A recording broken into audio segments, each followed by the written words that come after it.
એક મોટી આફત ગુજરાતના માથેથી ટળી ગઈ છે। અરબ સાગરમાં બનેલું ડિપ્રેશન હવે નબળું પડ્યું છે, મતલબ વાવાઝોડું નહીં આવે।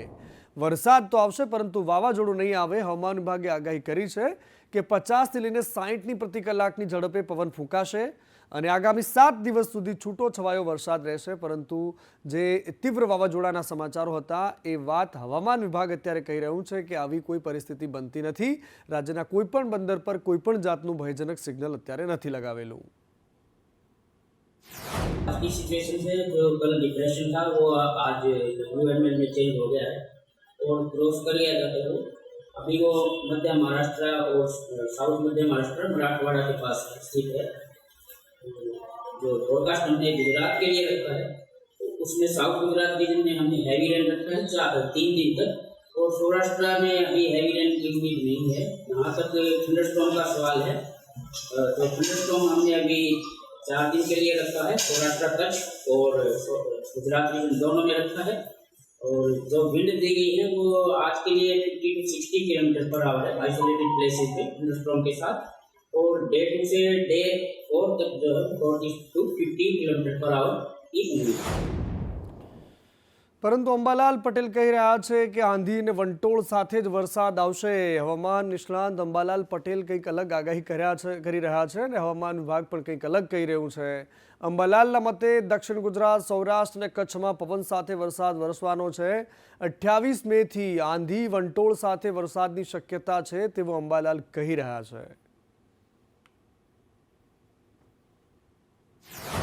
ફરી એક વખત ગુજરાતમાં વરસાદની સાથે ગાજવીજ સાથે વરસાદ પડવાની શક્યતા તો વાવાઝોડાની શક્યતા પણ દર્શાવવામાં આવી છે। હવામાન નિષ્ણાંત અંબાલાલ પટેલ આપણી સાથે છે, સીધી જ વાત એમની સાથે કરીએ। કાકા, ગુજરાતમાં ફરીથી વરસાદ આવે, કયા કારણોસર વરસાદ રહેવાનો છે, કયા ભાગોને પ્રભાવિત કરશે? ગુજરાતમાં જોવા જઈએ તો લગભગ વાવાઝોડાની શક્યતા દક્ષિણ પશ્ચિમના પવનનો પાછા ઠેલતા વાવાઝોડાની શક્યતા ઘટી ગઈ છે। આમ છતાં સમુદ્ર રફ બનશે અને ભયસૂચક સિગ્નલો લાગી જવાની શક્યતા રહેશે। લગભગ લક્ષદ્વીપના ઉપરના ભાગોમાં ભારે ઝંઝાવાતી પવન સાથે સમુદ્રનું ઉત્પીડન થશે। ત્યારબાદ વલસાડના ભાગમાં વરસાદ થશે અને 28 મેથી જૂનની શરૂઆત સુધીમાં ગુજરાતના વિવિધ ભાગોમાં વરસાદ થવાની શક્યતા રહેશે। જેમાં દક્ષિણ સૌરાષ્ટ્રના ભાગમાં ભારે વરસાદ થવાની શક્યતા રહેશે, મધ્ય ગુજરાતના ભાગોમાં વધુ વરસાદ થવાની શક્યતા રહેશે, ઉત્તર ગુજરાતના ભાગો, પૂર્વ ગુજરાતના ભાગો, પંચમહાલના ભાગો, ઉત્તર સૌરાષ્ટ્રના ભાગો, પશ્ચિમ સૌરાષ્ટ્રના ભાગો વરસાદ થવાની શક્યતા છે। જરૂર, એટલે નક્ષત્ર પ્રમાણે જો જોઈએ તો આ વરસાદ યોગ્ય નથી, ઘણા પાકોને પણ નુકસાન થઈ શકે છે। જો કે હવે ચોમાસું ગુજરાતમાં વહેલું બેસવાનું છે, તે પહેલાથી જ પ્રી મોન્સૂન એક્ટિવિટીના કારણે અત્યારથી જ વરસાદી માહોલ, તો કેટલાક વિસ્તારમાં વરસાદનું સંકટ યથાવત રહેવાનું છે। કેમેરામેન મેહુલ પટેલ સાથે દિવ્યા ચૌહાણ, સંદેશ ન્યૂઝ, ગાંધીનગર। આ તરફ યાત્રાધામ અંબાજીમાં પવન સાથે વરસાદ વરસ્યો છે। અંબાજીના બજારોમાં આ દ્રશ્યો તમે જોઈ શકો છો કે પાણી પણ ભરાઈ ગયા અને આ ખેડૂતો માટે ચિંતાજનક વરસાદ છે, કારણ કે બાજરી, કપાસ આ તમામ ઉનાળુ પાક છે, એની સાથે સાથે બાગાયતી પાકો છે, એને પણ નુકસાન થવાની સંભાવના રહે છે। અરવલ્લી જિલ્લાના વાતાવરણમાં પણ પલટો આવ્યો છે। અહીંયા વાદળછાયું વાતાવરણ અને ત્યારબાદ વરસાદ વરસ્યો છે, ઠંડક પ્રસરી છે, કારણ કે ઉકળાટ અને બફારો પણ સતત 2 દિવસથી આ વિસ્તારમાં જોવા મળે છે।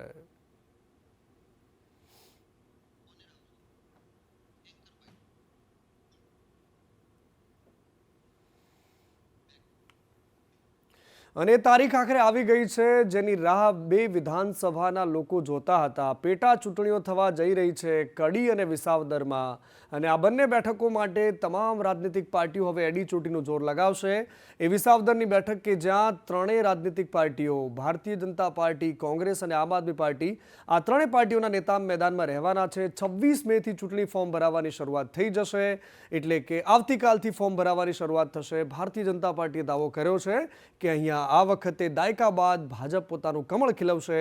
કોંગ્રેસ કહી રહી છે કે અહીંયા ભાજપ કે આપ નહીં ચાલે, અમે એકલા લડીશું અને જીતીશું। આમ આદમી પાર્ટી પણ પોતાના ઉમેદવાર ઊભા રાખશે, જેમના ઉમેદવાર ગત વિધાનસભાની ચૂંટણીમાં જીત્યા હતા। હવે બરાબરનો રસાકસીવાળો જંગ રહેવાનો છે। આ ભારતીય જનતા પાર્ટીના ક્યારે પણ બીજા પક્ષની જેમ ચૂંટણી આવે એટલે તૈયારી કરવાની, ચૂંટણી આવે એટલે દોડવાનું એવું નથી હોતું, પરંતુ ભારતીય જનતા પાર્ટીનો કાર્યકર્તા એ સતત પ્રજાની વચ્ચે રહેતો કાર્યકર્તા છે અને એના જ કારણે ભારતીય જનતા પાર્ટીને સંપૂર્ણ વિશ્વાસ છે, પક્ષને સંપૂર્ણ વિશ્વાસ છે કે મતદારો બંને વિધાનસભાની અંદર પેટા ચૂંટણીમાં ભારતીય જનતા પાર્ટીના ઉમેદવારને જંગી બહુમતીથી વિજયી બનાવશે. વિસાવદરની અંદર જે ઉમેદવાર આપ્યા છે એ બહારના ઉમેદવાર છે.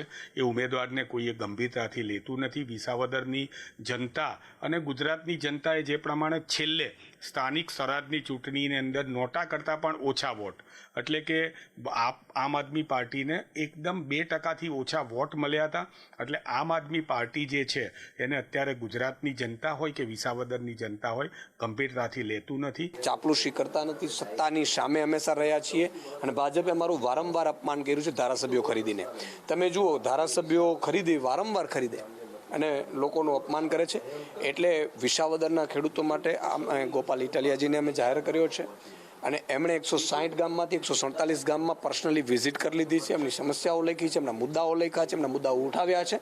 આ માત્ર આમ આદમી નથી લડી રહી, આ માત્ર ગોપાલ ઇટાલિયાજી નથી લડી રહ્યા, આ ગુજરાતના ખેડૂતો ચૂંટણી લડી રહ્યા છે. અને બીજી બાજુ એક કડીની બેઠક કે જ્યાં સ્વર્ગસ્થ કરસનભાઈ સાથે નીતિન પટેલનો ગજગ્રાહ ચાલતો હોવાની વાતો હતી, પરંતુ હવે ચૂંટણી જાહેર થઈ ગઈ છે અને નીતિન પટેલ શું કહી રહ્યા છે એ પણ સાંભળી લો. કડી એ ભારતીય જનતા પક્ષનો ગઢ છે. દાયકાઓથી કડી વિધાનસભા સીટ એ ભારતીય જનતા પક્ષ જીતતો આવ્યો છે અને આ વખતે પણ કડીની વિકાસ યાત્રાને વધુ આગળ વધારવા માટે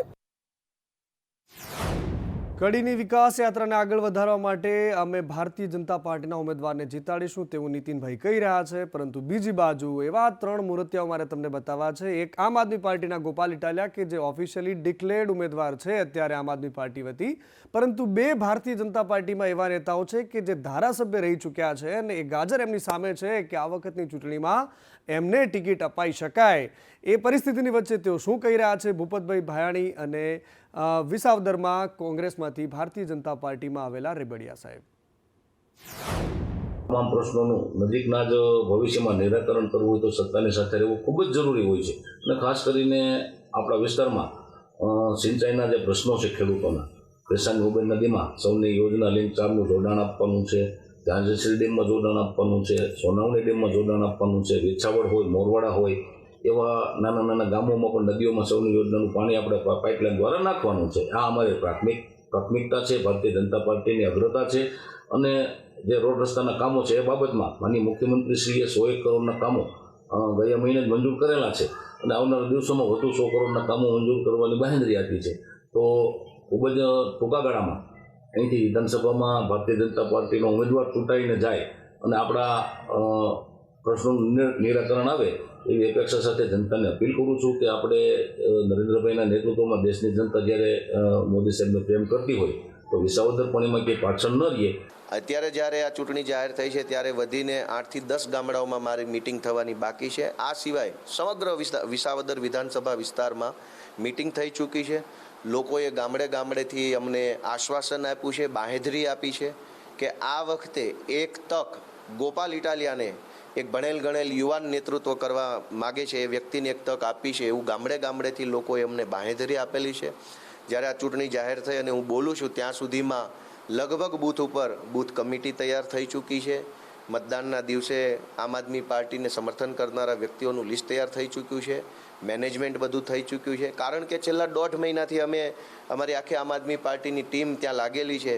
13મી એપ્રિલે જ્યારે અમે વિસાવદર ખાતે મહાસંમેલન પ્રદેશનું કરેલું ત્યારથી જ વિસાવદર ભેસાણના સૌ લોકોએ સંકલ્પ કરેલો કે આ વખતે વિસાવદરથી ક્રાંતિ કરવાની છે.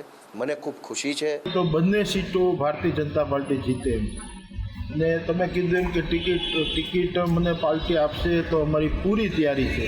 એ વિસ્તારમાં અમે જંગી લીડથી જીતશું. પાર્ટીના તમામ કાર્યકરોની તૈયારી ઓલરેડી ત્યાં ચાલુ જ છે. તમામ મહેનત કરી રહ્યા છે. છેવાડાના ગરીબ માણસ સુધી એના કામકાજ માટે પહોંચી. અને આ તરફ નર્મદા સહિતના જિલ્લાઓમાં ધર્માંતરણની જે વટાળ વૃત્તિ ચાલે છે એની સામે સંદેશ ન્યૂઝે પણ એક ઓપરેશન કર્યું, પરંતુ હવે ત્યાંના સાંસદ કહી રહ્યા છે કે આનો તોડ અમારી પાસે છે. સ્વામિનારાયણ જ્ઞાનપીઠ વાપી દ્વારા હિન્દુ વિરાટ સંમેલન બોલાવવામાં આવ્યું અને એક આ વિસ્તારમાં વિદ્યાપીઠ કેવી રીતે વધારી શકાય, એજ્યુકેશન કેવી રીતે વધારી શકાય એ દિશામાં પ્રકાશ પાડવાની વાત કરી. અહીંયા સાંસદ મનસુખ વસાવાએ કહ્યું કે હવે મિશનરીવાળાઓએ ધર્મ પરિવર્તન કરાવવા માટે રસ્તા બદલ્યા છે. સમાજને આપણે સાવધાન કરવો પડશે તેવી વાત પણ એમણે કરી છે. કે આદિવાસી સમાજ જે અન્ય ધર્મમાં કંઈક ને કંઈક લાલચથી ધર્મ પરિવર્તન કરી રહ્યા છે, એક રોકવા માટેનો પ્રયાસ છે. હિન્દુ ધર્મ સાથે વધુમાં વધુ લોકો જોડાય એનો આ એક પ્રયાસ છે. અને જેથી કરીને આવનારા દિવસોમાં જે ધર્માંતરણની પ્રવૃત્તિ જે છે એનાથી સદંતર રોક લાગે એના માટે આ સંમેલનનો મુખ્ય ઉદ્દેશ્ય છે. ટન બદલે છે સેવાના નામે, આરોગ્યના નામે, શૈક્ષણિક પ્રવૃત્તિના નામે, તો એના માટે પણ આપણે રોકવું પડશે. જે સ્વામીજીઓ ગુરુકુલમાં ચલાવે છે એ રીતના ઠેર ઠેર આપણા વિસ્તારની અંદર જે આશ્રમ શાળા ચાલતી હોય, સ્કૂલ ચાલતી હોય, ત્યાં પણ આપણે કાળજી રાખવું પડશે. સનાતન સંસ્કૃતિ વિશ્વની સૌથી મોટી મહાન સંસ્કૃતિ છે. સનાતન સંસ્કૃતિએ જીવને જીવતા શીખવાડ્યું છે, પ્રેમ શીખવાડ્યો છે, દયા શીખવાડી છે, લાગણીનો ભાવ શીખવાડ્યો છે. સનાતન સંસ્કૃતિએ પ્રકૃતિનું રક્ષણ કર્યું છે, પૃથ્વીનું રક્ષણ કર્યું છે, પર્યાવરણનું રક્ષણ કર્યું છે. અને આ તરફ આખા દેશભરમાં તિરંગા યાત્રા નીકળી રહી છે. સેનાના સન્માન માટે યોજાયેલી આ તિરંગા યાત્રામાં અમદાવાદમાં જે દ્રશ્યો સામે આવ્યા તે હેરત અંગેજ હતા. કારણ કે અહીંયા બાપુનગરમાં તિરંગા યાત્રા તો નીકળતી હતી, પરંતુ એક એવો વ્યક્તિ પણ એ યાત્રામાં સામેલ હતો, અને એ પણ ભારતીય જનતા પાર્ટીના ધારાસભ્યની સાથે. એનું નામ છે કુખ્યાત આરોપી અલ્તાફ બાસી. દિનેશ કુશવાહ ત્યાં બાપુનગરના ધારાસભ્ય છે, એમની સાથે આરોપી દેખાઈ રહ્યો છે. દિનેશ કુશવાહની સાથે ખુલ્લી જીપમાં દેખાયો. અલ્તાફ બાસી એનું નામ છે, ને અલ્તાફ બાસી મારામારી સહિતના અનેક ગુનાઓમાં એ આરોપી છે. વકફની જમીન પણ એણે ગેરકાયદેસર દબાવી દીધી હતી, એ ગુનામાં પણ એ આરોપી છે. 23 મેના રોજ બાપુનગરમાં આ તિરંગા યાત્રા યોજાઈ હતી. અત્યારે ચર્ચા એ થઈ રહી છે કે ધારાસભ્યની સાથે આ શાહુકાર વ્યક્તિ શું કરી રહ્યો હશે.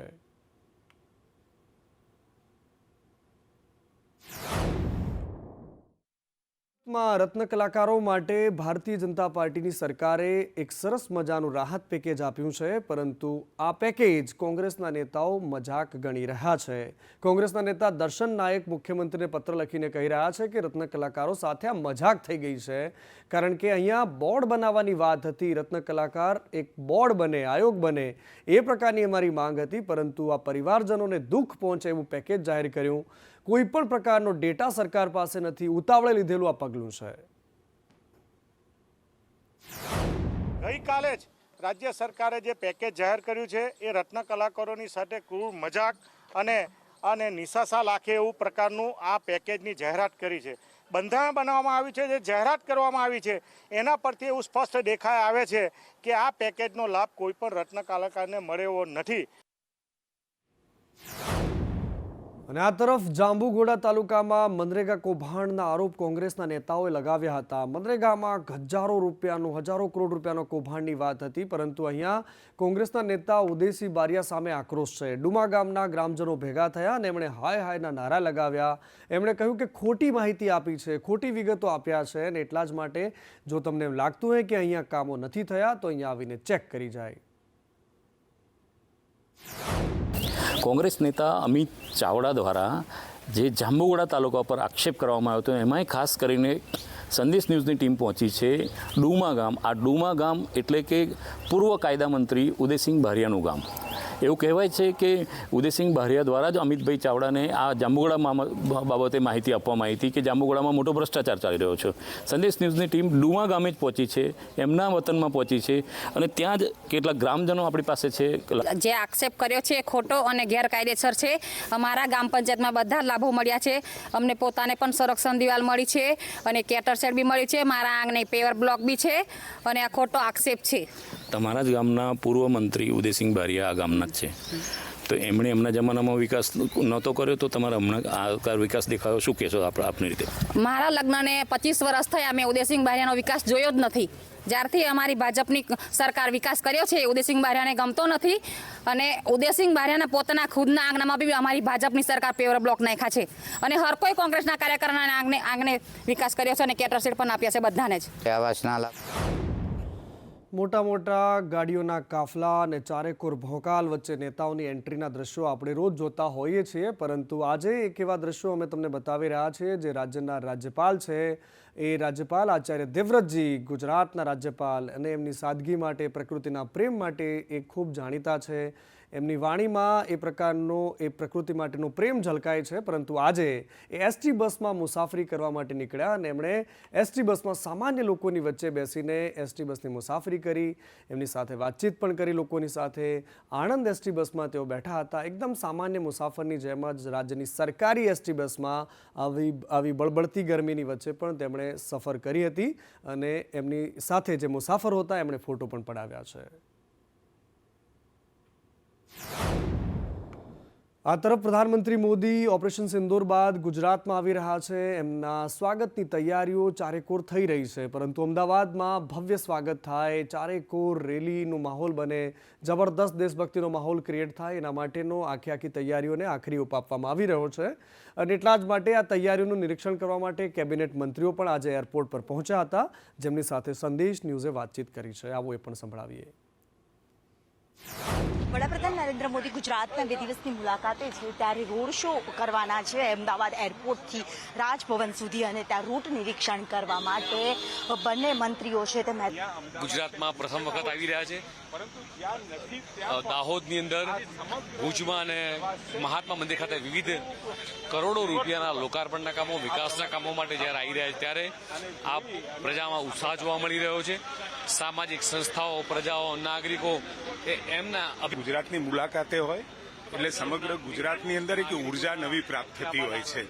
અને અમારા મંત્રી શ્રી જગદીશભાઈ, પ્રેરકભાઈ, માજી પ્રમુખ અમિતભાઈ અને તમામ ધારાસભ્યો અને કોર્પોરેટર મિત્રો, એમનો જે રોડ શો છે, રોડ શો ઉપર પૂરતી વ્યવસ્થાઓ સાથે લોકોને જેમને એમનું અભિવાદન કરવું છે, એમની એક ઝલક લેવી છે, એમને અગવડ ન પડે એના માટેની જે વ્યવસ્થા કરી છે, એ વ્યવસ્થાને અમે જોવા નીકળ્યા છીએ, જેથી કરી કંઈ નાની મોટી મુશ્કેલીઓ હોય તો એને દુરસ્ત કરી શકાય. એટલે તમામ જે વિશેષ વ્યવસ્થાઓ છે તે કરવામાં આવી રહી છે. ઓપરેશન સિંદૂર બાદ વડાપ્રધાન અહીંયા પહોંચશે અને ત્યાં રૂટ નિરીક્ષણ પણ અત્યારે નેતાઓ દ્વારા કરવામાં આવી રહ્યું છે. કેમેરામેન મેહુલ પટેલ સાથે દિવ્યા ચૌહાણ, સંદેશ. આ તરફ ભાવનગરમાં એક ગમખ્વાર અકસ્માત થયો. 4 લોકોના મોત થયા છે. 2 લોકોના મોત ઘટના સ્થળે થઈ ગયા છે અને 2 લોકોના સારવાર દરમિયાન મોત થયા છે. આ ધોલેરા હાઈવે પર 2 કાર સામસામે અથડાય છે. અકસ્માત બાદ એક કાર ડિવાઈડર પર ચડી ગઈ અને આ મામલે પોલીસે તપાસ હાથ ધરી છે. પરંતુ આ પ્રકારની ઘટનાઓ હવે રોજ બની રહી છે. સાવધાની રાખવાની ખૂબ જરૂર છે. ગુજરાતમાં કોરોનાના કેસ વધી રહ્યા છે. સુરતમાં સિવિલ હોસ્પિટલના 2 તબીબો કોરોનાગ્રસ્ત છે. બંને મહિલા તબીબ છે કે જેમને અત્યારે આઇસોલેશનમાં રાખવામાં આવ્યા છે. 2 મહિલા પૈકી 1 મહિલાને રજા આપવામાં આવી છે. કોરોનાગ્રસ્ત બંને મહિલાની તબિયત હાલ સ્થિર છે. કોરોનાને લઈને અત્યારે MICU 4ની અંદર સ્પેશિયલ કોરોનાનો આખા 4 બેડ અલોકેટ કર્યા છે સ્પેશિયલી ફોર કોરોના. અત્યારે કોઈ પણ એડમિશન અહીંયા MICU 4માં લેતા નથી. માત્ર ને માત્ર કોવિડના કેસ માટે આ વોર્ડને રાખવામાં આવ્યો છે. એમાં 4 બેડ છે. બરાબર રીતે એને તૈયારીઓ કરી દેવામાં આવી છે. તમે જોઈ શકો છો વેન્ટિલેટર પણ 4 ફૂલ વર્કિંગ પોઝિશનમાં છે. બધી રીતે અમારી સગવડ પૂરેપૂરી છે. ડૉક્ટરો અને નર્સિંગ સ્ટાફ પણ સતર્ક છે. કોવિડનો કોઈ પણ કેસ અહીંયા દર્જ થશે અને જો 4 કરતાં વધારે કેસ હશે તો પણ બીજા વોર્ડ તૈયાર કરી દેવામાં આવશે. અત્યારે પ્રાયોરિટીમાં 4 બેડ તૈયાર કરી દીધા છે.